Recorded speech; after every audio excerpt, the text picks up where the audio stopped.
कार्रवाई की जाए। तो आज इसी पर चर्चा करेंगे कि माफिया मुख्तार अंसारी की मौत पर तुष्टीकरण की राजनीति क्यों हो रही है और अखिलेश यादव को आखिर इतना मोह माफिया मुख्तार अंसारी से क्यों हो रहा है। हमारे साथ मेहमान जुड़ गए हैं, बीजेपी से जफर नकवी जुड़ गए हैं, साथ ही साथ लक्ष्मण यादव सपा प्रवक्ता हमारे साथ जुड़ गए हैं, मनीष पांडे कांग्रेस से हमारे साथ जुड़ गए हैं। आप तीनों का बहुत बहुत स्वागत है। और सबसे पहले लक्ष्मण यादव जी, मैं आपसे चर्चा की शुरुआत करूंगी। माफिया अतीक की मौत हो गई है। 36 साल जिसने यूपी में आतंक मचाया, जिसने भोली भाली जनता को परेशान किया, उसके साथ सहानुभूति दिखा रहे हैं अखिलेश यादव। इसके पीछे की वजह? इसके पीछे वजह कुछ नहीं है जी। हमारा देश संवैधानिक देश है जी। हम संविधान को, नीतियों को मानने वाले हैं। न्यायपालिका नहीं रहेगी तो देश नहीं रहेगा। हम न्यायपालिका में विश्वास रखने वाले हैं।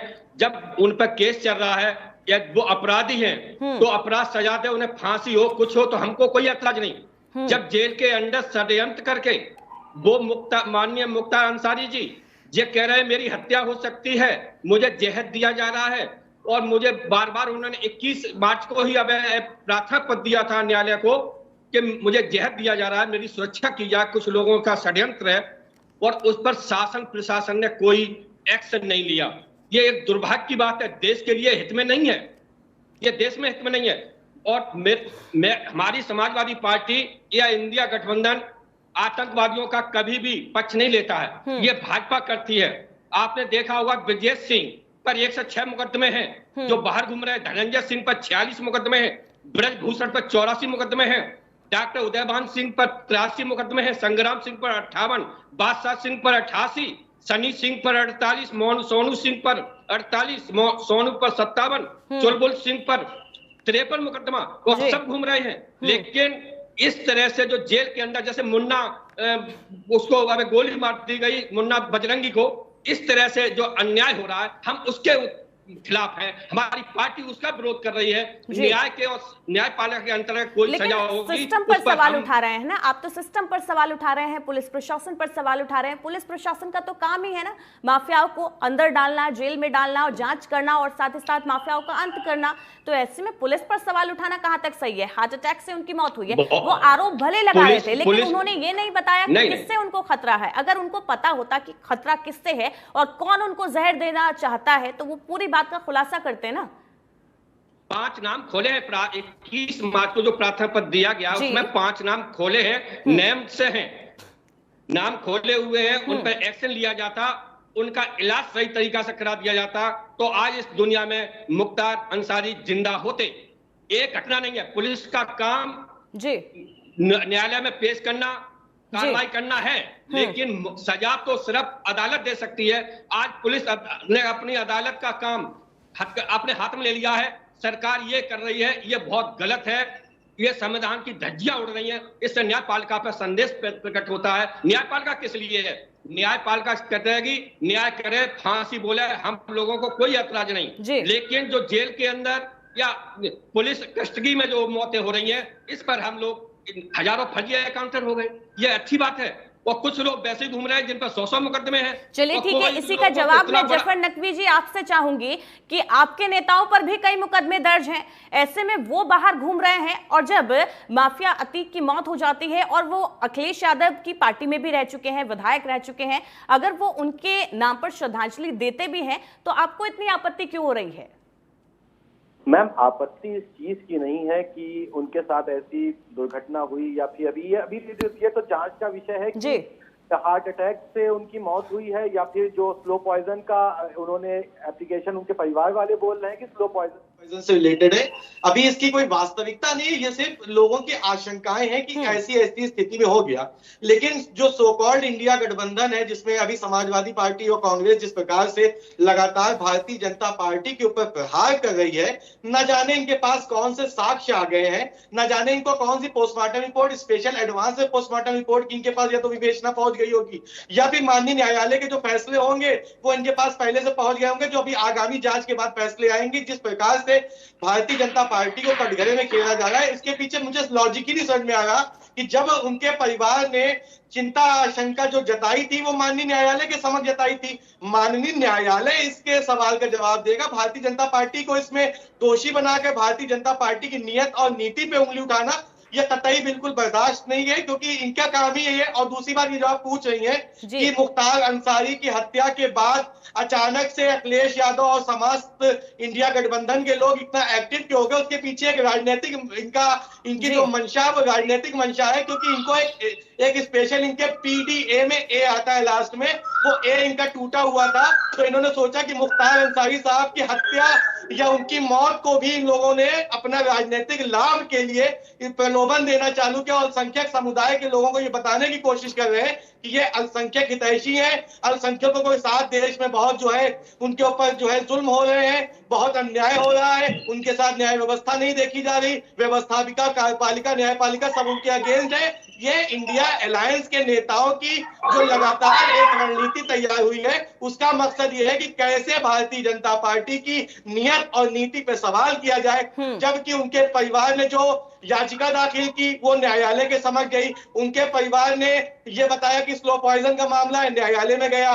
प्रशासन की जो जिम्मेदारी थी, 2 दिन पहले जब उनके साथ ऐसी मेडिकल इश्यूज आए तो हम अस्पताल लेके गए, हमने वहां जांच रिपोर्ट के अनुसार उनको स्वस्थ पाया गया। अचानक से हार्ट अटैक आना, एक मानव शरीर में क्या हार्ट अटैक नहीं आता है, लेकिन क्या परिस्थिति हुई क्या नहीं हुई वो तो पोस्टमार्टम की रिपोर्ट, ये जांच का विषय है और इसके लिए मजिस्ट्रेट जांच भी बिठा दी गई है। मनीष पांडे जी, क्या लग रहा है, माफ कीजिएगा, मुख्तार की जो मौत हुई है, क्या लग रहा है इसकी वजह से आप लोग सिस्टम को क्यों घेर रहे हैं? सिस्टम का तो काम ही है ना आरोपियों को सजा देना। बिल्कुल बिल्कुल आपने सही कहा। Sorry, I forgot your name, I think so, you Pooja ji. ठीक है मैम। तो मैं अभी ये जो बीजेपी प्रवक्ता जी थे, इनका भी नाम थोड़ा सा मैं फॉरगेट कर रहा था, थोड़ा सा भूल रहा था। मैं इनकी बातों से पूरी तरह सहमत हूँ। मैं इनकी बातों से पूरी तरह सहमत हूँ कि अगर किसी की भी मौत होती है तो उसमें सरकार को इस तरह से घेरना नहीं चाहिए।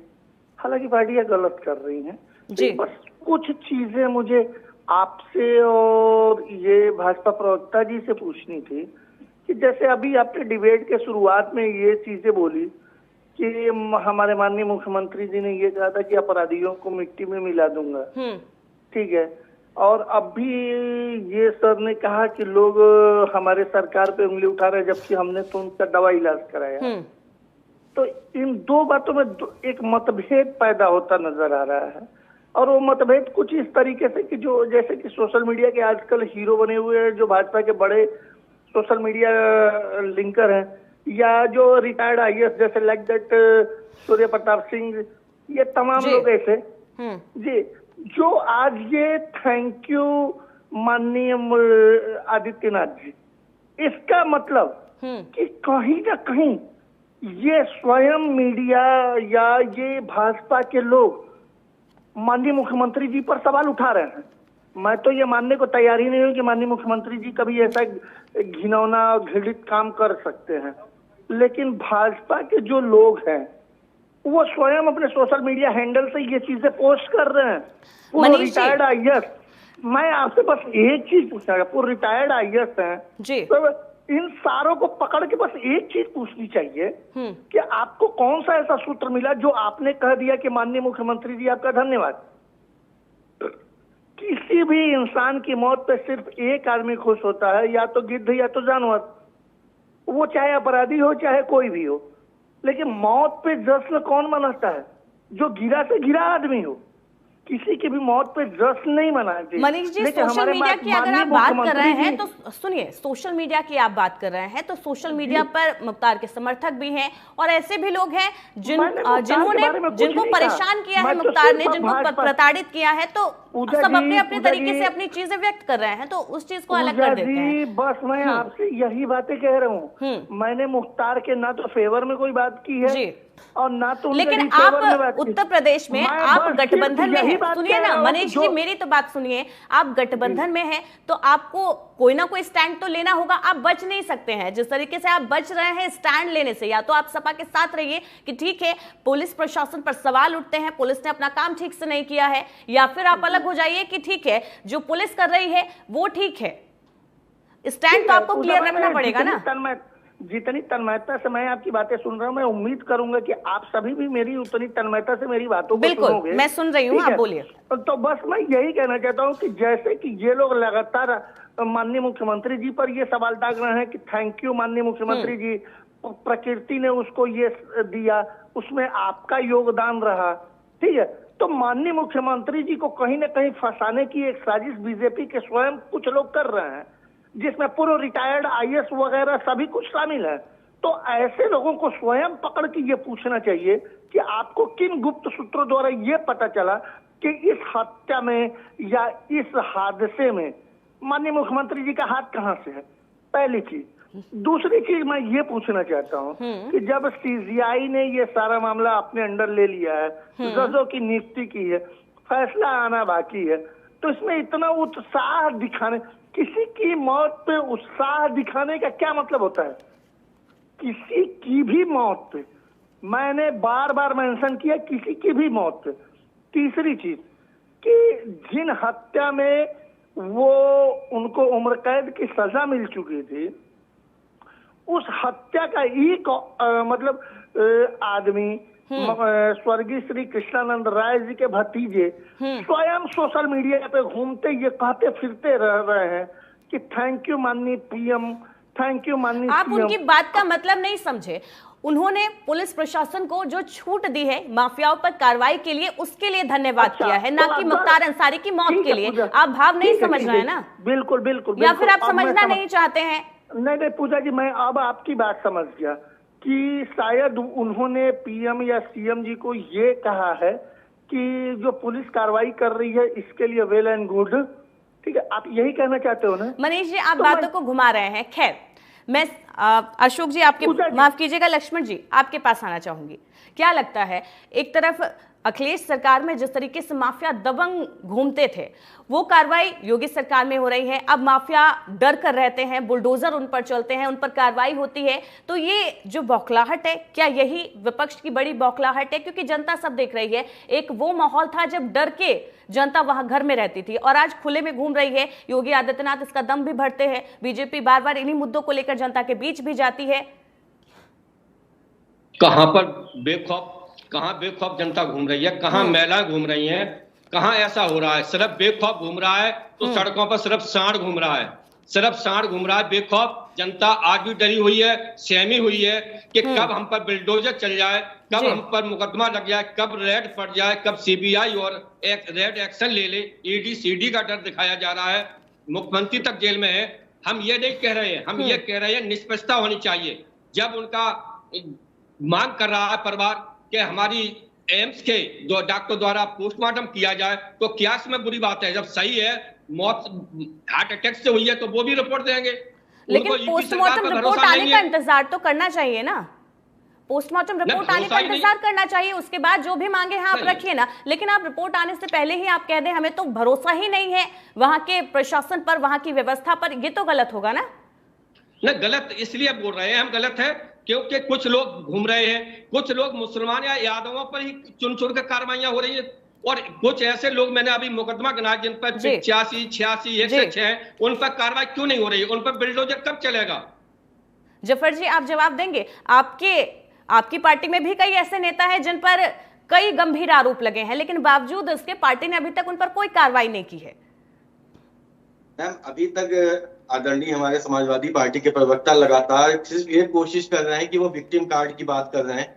घूम फिर के वही बात होती है कि सिर्फ यादवों पर या मुसलमानों पर, देश की तमाम आबादी के लिए समान कानून है, समान संविधान है, समान न्यायपालिका है, समान व्यवस्थापिका और समान कार्यपालिका है। तो इसमें किसी प्रकार का संदेह नहीं करना चाहिए। और अगर किसी के साथ कुछ ऐसी आ जाती कोई परिस्थिति बनती है, तो उसके लिए माननीय न्यायालय के दरवाजे खुले हुए हैं। और अभी भी किसी भी प्रकार से प्रशासन या शासन ने किसी प्रकार से अभी भी कोई ऐसा मुख्तार अंसारी के शव के साथ या मुख्तार अंसारी की अंतिम यात्रा में या कल मुख्तार अंसारी के साथ जो उनकी जमींदोज होंगे, उसमें भी किसी प्रकार की कोई ऐसी चीजों को ना कोई अवरोध लगाया है और ना ही कोशिश की है कि किसी प्रकार का विघ्न डाला जाए चीजों में। तो जो मौजूदा जो हमारी विपक्ष की पार्टी है, ये सिर्फ और सिर्फ वोट बैंक की राजनीति इस के माहौल में भी करना चाहती है। ये चाहती है कि इस मौत को भी कैश करके अपने वोट बैंक का शेयर बढ़ा ले, मुसलमानों को डरा दे, मुसलमानों को बलगला दे, मुसलमानों के बीच भय का माहौल पैदा कर दे। अभी तक आपने इनकी बातों में सिर्फ क्या सुना? भय का माहौल ही तो इन्होंने स्थापित करने की कोशिश की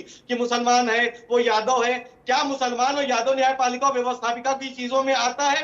न्यायपालिका और व्यवस्थापिका देश के तमाम 140 करोड़ नागरिकों के साथ एक जैसा कानून व्यवस्था लागू करती, एक जैसा संविधान है, एक जैसी धाराएं हैं। तो इस पे भारतीय जनता पार्टी को कटघरे में घेरने की कोशिश करना बिल्कुल निरर्थक है, क्योंकि जो भी बातें उन्होंने लगातार उनके परिवार ने भी किया वो माननीय न्यायालय के समक्ष उनकी सारी ज्ञापन थे। माननीय न्यायालय का ही फैसला सर्वोपरि होगा। उनकी पोस्टमार्टम रिपोर्ट में जब जांच आ जाएगी उसके बाद फैसला होगा कि पोस्टमार्टम रिपोर्ट में क्या साक्ष्य पाए गए, किन आधारों में मौत हुई, या मौत की वजह क्या थी, क्या वो हार्ट अटैक का मामला था या फिर स्लो पॉइजन का मामला था। ये सब अभी हम इस पे बहुत लंबी बहस कर ले, घंटों बहस कर ले, वो भाजपा को गाली दे ले, मैं कांग्रेस और सपा को गाली दी, इसका कोई अर्थ नहीं निकलेगा। पहले रिपोर्ट आने दीजिए और सीधे सीधे योगी और मोदी को हर चीज में घसीट लेना बिल्कुल गलत है, बिल्कुल निराधार है, इसका कोई लॉजिक नहीं है। मनीष जी, जिस तरीके से यूपी में अब माफियाओं पर कार्रवाई हो रही है, क्या उससे आप सहमत हैं? जिस तरीके से खुली छूट पुलिस प्रशासन को दी गई है कार्रवाई को लेकर, क्या उससे आप सहमत हैं? बस यहीं पे आके थोड़ा सा मतभेद इस मीडिया के साथ हमारा भी हो जाता है कि पुलिस का काम है कि किसी को भी पकड़कर न्यायपालिका के समक्ष प्रस्तुत करना, ठीक है, कार्रवाई नहीं करना। कार्रवाई का हक तो पुलिस प्रशासन के पास नहीं है, लेकिन इस ऑल ओवर पूरे प्रकरण में जो अभी हमारा मुद्दा चल रहा है, मैं डाइवर्जन पे नहीं जाता हूँ, मैं बात सीधे सीधे मुद्दे की कर रहा हूँ कि सबसे पहले मैं तो ये मानता हूँ कि ये हो मे भी पॉसिबिलिटी 99% मे भी पॉसिबिलिटी की जांच के बाद भी जो रिपोर्ट आएगी ये नेचुरल डेथ है, मैं तो ये खुद बोल रहा हूँ। लेकिन अभी जो छुट भैया नेता टाइप के जो भाजपा के नेता हैं या रिटायर्ड IAS है, जिन लोगों ने थैंक यू योगी जी लिखा है, थैंक यू सब कुछ लिखा है, क्या उन पे कार्रवाई कब ये करेंगे? ये हमारे माननीय मुख्यमंत्री जी को सीधा सीधा आरोपी अच्छा, बना और रहे जो हैं। शहीद का दर्जा दे रहे हैं मुख्तार अंसारी को, उन पर कार्रवाई होनी चाहिए। शहीद वो आदमी शहीद कैसे हो सकता है जिसने अपनी जिंदगी नहीं, में लेकिन अपराध सोशल किया? मीडिया पे कई समर्थक भी आ रहे हैं, उन पर भी तो कार्रवाई होनी चाहिए ना। बिल्कुल वो गलत है, वो गलत है। किसी भी अपराधी के साथ शहीद का दर्जा, शहीद शब्द जुड़ना और ही आपको नहीं क्या चाहिए। लगता है यूपी में जो पुलिस है वो किसी को भी उठाकर ऐसे ही कोई भी केस दर्ज कर देती है? शिकायत के आधार पर केस दर्ज होता है ना, जांच के आधार पर किसी को सजा मिलती है। व्यवस्था के तहत पूजा जी एक जातिगत व्यवस्था के तहत एक कानून, कुल मिलाकर इन मौतों पर तुष्टीकरण की राजनीति नहीं होनी चाहिए। फिलहाल समय की कमी है, इसलिए आप तीनों को यहीं पर रोकना चाहूंगी। जफर जी, मनीष जी, लक्ष्मण जी, आप तीनों का बहुत बहुत शुक्रिया।